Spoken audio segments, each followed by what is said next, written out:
দুনিয়ায় বড় বড় গাড়ি বাড়ি করার মধ্যে, সম্পদ অর্জনের মধ্যে কোনো সফলতা নাই। নামি দামি লিডার হওয়া, ক্ষমতা হাতে থাকা, শক্তি আর দাপট বেশি থাকার মধ্যে কোনো সফলতা নাই।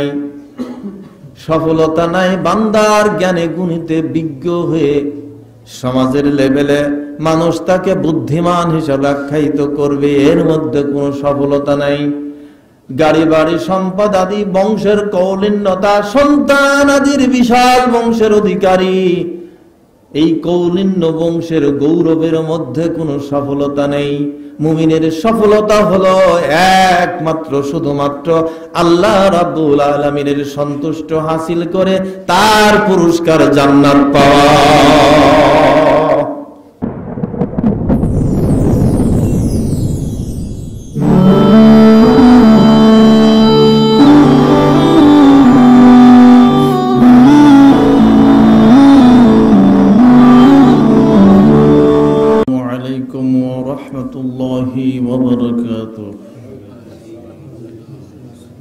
إن الحمد لله نحمده ونستعينه ونستغفره ونؤمن به ونتوكل عليه ونعوذ بالله من شرور أنفسنا ومن سيئات أعمالنا من يهده الله فلا مضل له ومن يضلله فلا هادي له ونشهد أن لا إله إلا الله وحده لا شريك له ونشهد أن سيدنا ونبينا ومولانا محمدا عبده ورسوله الذي أرسله بالحق بشيرا ونذيرا وداعيا إلى الله بإذنه وسراجا منيرا فقد قال الله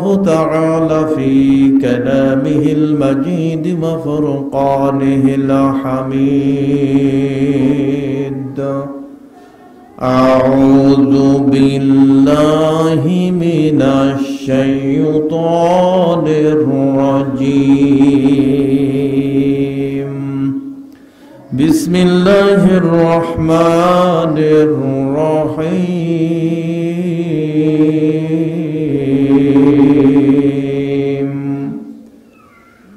قل إن كنتم تحبون الله فاتبعوني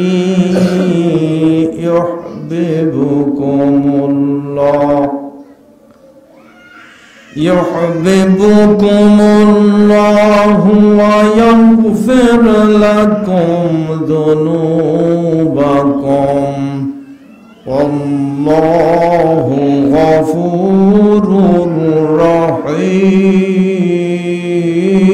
رحيم صدق الله العظيم وصدق رسوله النبي الكريم ونحن على ذلك من الشاهدين والشاكرين والحمد لله رب العالمين فأعوذ بالله من الشيطان الرجيم إن الله وملائكته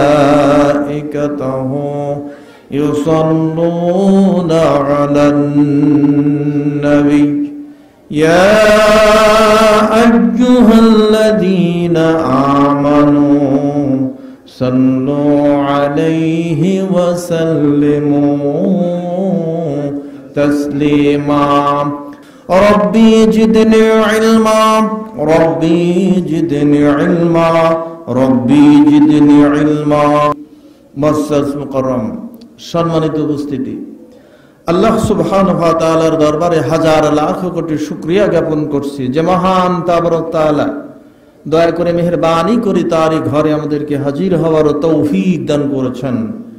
এজন্য মাহবুদের দরবারে প্রাণ খুলে হৃদয়ের সবটুকু আবেগ উজাড় করে পড়ে নিচ্ছি তার শেখানো ভাষায় প্রশংসার বাণী আলহামদুলিল্লাহ।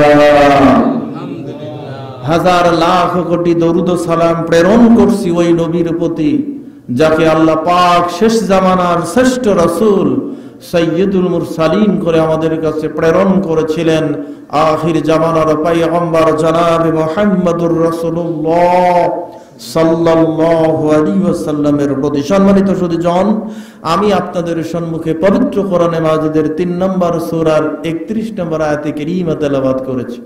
সূরাতুল আল ইমরান এর 31 নম্বর আয়াতে কারীমাটি তেলাওয়াত করেছি। সংক্ষিপ্ত পরিসরে এখান থেকে আমার আলোচনার পরিসমাপ্তি হবে।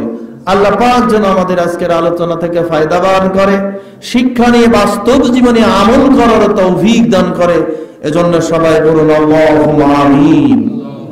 আল্লাহর ভাষায় আল্লাহ বলছেন, কুল, হে রাসূল আপনি বলুন, ইন কুনতুম তুহিব্বুনাল্লাহ, তোমরা কি আল্লাহকে ভালোবাসতে চাও, আল্লাহর ভালোবাসা পেতে চাও, আল্লাহর মহব্বত ভালোবাসা কি তোমরা পেতে চাও?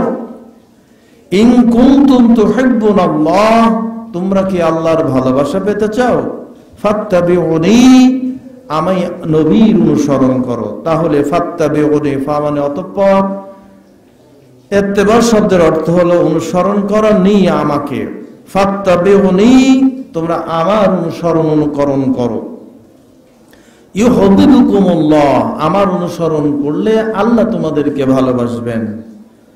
ওয়া ইয়াগফির লাকুম যুনুবাকুম, আর তিনি মাফ করে দিবেন তোমাদের জীবনের অর্জিত সঞ্চিত সব গুনাহ রাশি তিনি মাফ করে দেবেন। আল্লাহু গফুরুর রহিম, তিনি অনন্তময় প্রভু, ক্ষমার দরজা তোমার জন্য খুলে দেবেন।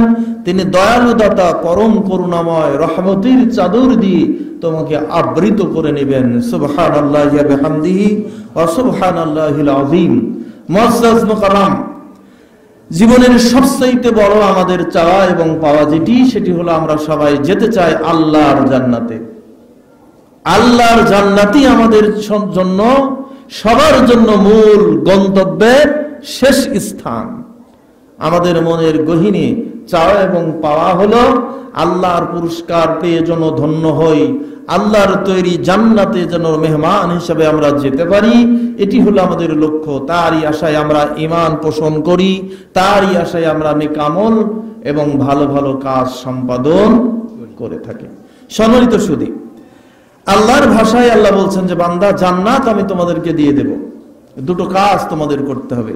একটি হলো ঈমান আনয়ন করতে হবে, আর একটি হলো ভালো কাজ, সৎ কাজ করতে হবে, ন্যায় কাজ করতে হবে, অন্যায় অবিচার দুরাচার পরিহার করতে হবে। তাহলে তোমাদেরকে আমি আল্লাহ বড় পুরস্কার হিসাবে জান্নাত দান করব, যে জান্নাতের তলদেশে প্রবাহিত হবে তোমাদের জন্য ঝর্ণা ধারা, নহর প্রবাহিত হবে। সম্মানিত সুধী, সেই বাগিচায় পরিপূর্ণ নিয়ামতের রাজ্যে আল্লাহ পাক আমাদের জন্য খাস করে যেন জান্নাতের যে কোনো কোনায় গুনাহগার পাপীদের জন্য, আমাদের জন্য যেন একটু ঠাঁই করে জায়গা করে দেন। এজন্য পড়ি আল্লাহুম্মা আমিন। সম্মানিত সুধী, জান্নাত চাইলেই পাওয়া যাবে।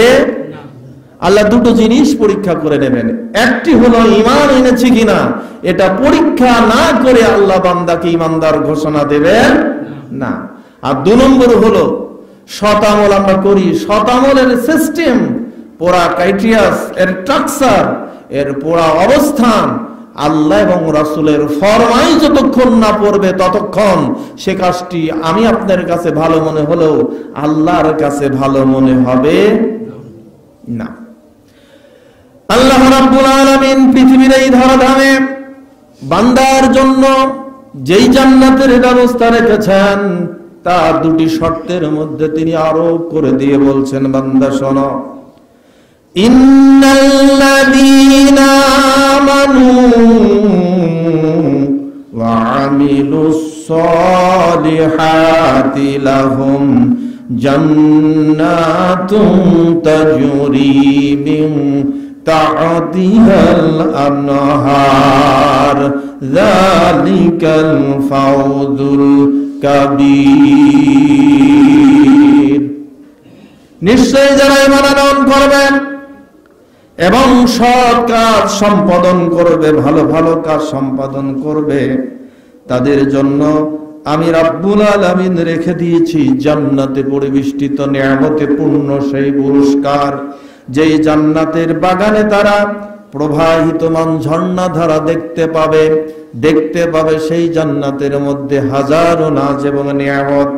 এটি আমি রাব্বুল আলামিন তাদের প্রবহমান চলন্ত এবং বাস্তবতার নিরিখে জান্নাতের মেহমান বানায়া দেব, যেটি আমি রাব্বুল আলামিনের কাছ থেকে তারা পাওয়া সবচেয়ে বড় সাফল্য।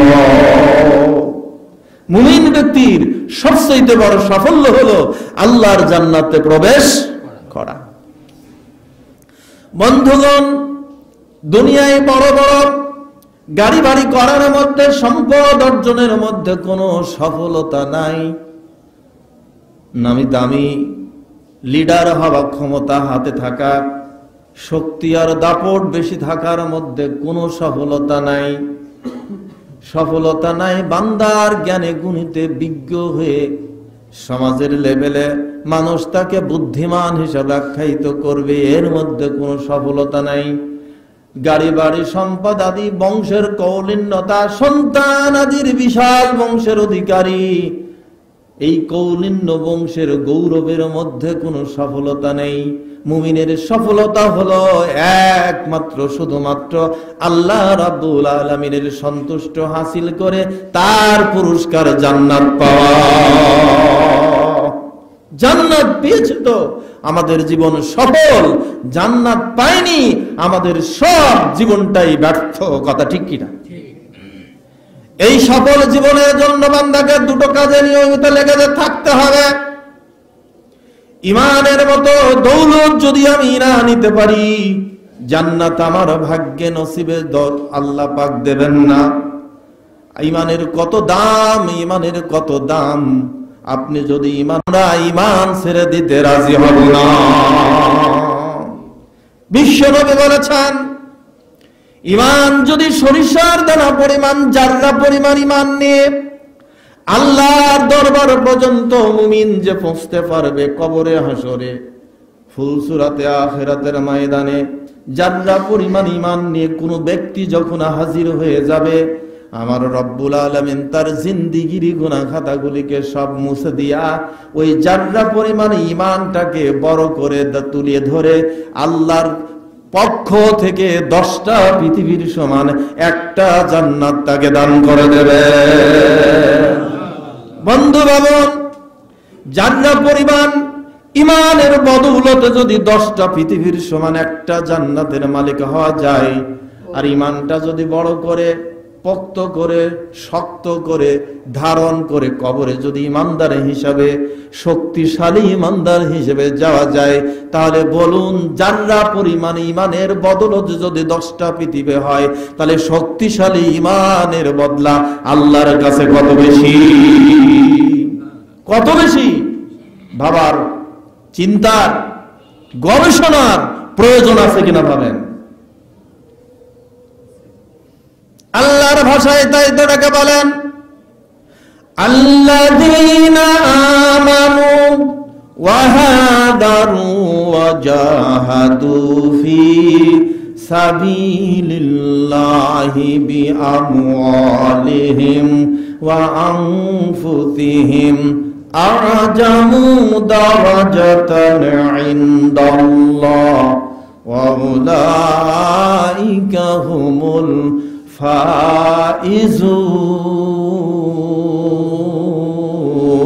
ফাইজুন। যারা ঈমান আনয়ন করল, ঈমানকে টিকে রাখার জন্য সমস্ত গুনাহ খাতা, জালেমের জুলুমের এরিয়া ত্যাগ করলো, হিজরত করলো, জান আর মাল যা তার কাছে জমা ছিল আল্লাহর রাহে তা বিলিয়ে দিল। জীবন দিতে রাজি, সম্পদ দিতে রাজি, সম্পদ বিলাতে রাজি, জীবন বিলাতে রাজি, এলাকা ছাড়তে রাজি, ঘর বাড়ি ছাড়তে রাজি, হিজরত করলো, সম্পদ আর জান আল্লাহর রাস্তায় বিলিয়ে দিল। আল্লাহ বলেন এদের মর্যাদা আমি আল্লাহর কাছে সবচাইতে বেশি। আল্লাহ রাব্বুল আলামিন কথা বলেন নাই বড় মুহাদ্দিস হলে তার দাম বেশি। আল্লাহ রাব্বুল আলামিন বলেন নাই মুফতি মুহাদ্দিস হলে দাম বেশি, বড় তাফসীর কারক হলে দাম বেশি, বড় রাজনীতিবিদ হলে দাম বেশি, বিশাল সম্পদের অধিকারী হলে দাম বেশি। আমার আল্লাহ তা বলেন নাই। সূরা তাওবার এই 19 নম্বর আয়াতটা খুলে দেখুন, আমার আল্লাহ ওই কথাই বলছেন, আল্লাযীনা আমানু ওয়া হাদারু, যারা ঈমান আনলো আর ত্যাগ করলো সমস্ত গুনাহ, সমস্ত সম্পদ, সমস্ত এরিয়া, সমস্ত ঘরবাড়ি ঈমানের জন্য সব ছেড়ে দিল, কিন্তু ঈমান ছেড়ে দিল না। তাদের মর্যাদা দারাজাতুন ইনদাল্লাহ, তাদের মর্যাদা আল্লাহর কাছে সবচেয়ে বেশি। বন্ধু, ঈমান আপনার ভিতরে থাকলে আপনার বাবার চাইতে ঈমানের দাম বেশি না বাবার দাম বেশি? আপনার কাছে ঈমানের দাম বেশি না আপন ভাইয়ের দাম বেশি? আপনার কাছে ঈমানের দাম বেশি না সম্পদের দাম বেশি? আপনার কাছে ঈমানের দাম বেশি না আপনার জীবনের দাম বেশি? এইটা যখন কম্পেয়ার করে আপনি দেখতে পাবেন আপনার সব কিছুর চাইতে ঈমানের দাম আপনি বেশি দিয়েছেন, তখন বুঝে নেবেন আপনার ঈমান পোক্ত হয়েছে।